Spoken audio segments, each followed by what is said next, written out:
America చాలా rich country, Bharat చాలా poor country అని మేమంతా అమెరికాలో వింటుంటాము, చెప్పుకుంటుంటాము. ఎందుకంటే మీడియా కానీ సోషల్ మీడియాలో కానీ ఇది.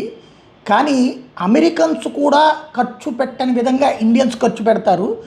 ఇండియాలో షాపింగ్ మాల్స్ ఘనంగా ఉన్నాయి, అట్లాగే పెద్ద ఎత్తున థియేటర్లు ఉన్నాయి, భారీగానే ఖర్చు పెడతారు. చివరికి దాన్ని ఏమంటారు, మన ఈ చైర్లు కూడా ఉన్నాయి కదా, మసాజ్ చైర్లను కూడా వాడుతుంటారు, దానికి ఖర్చు పెడుతున్నారంటే అమెరికాలో ఆచితూచి ఖర్చు పెట్టే పరిస్థితి ఉన్నా మేము ధనికులు అని చెప్పుకుంటాం. ఇండియాలో వచ్చేటప్పటికి అలా కాదు అంటూ చెప్తున్న ఒక influencer.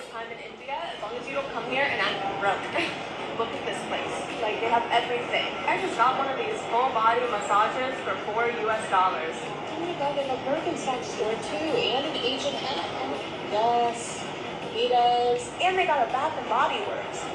Yes, and now the promised land. If you think India is only like dirty places and run-down cities, you're not going to the right places.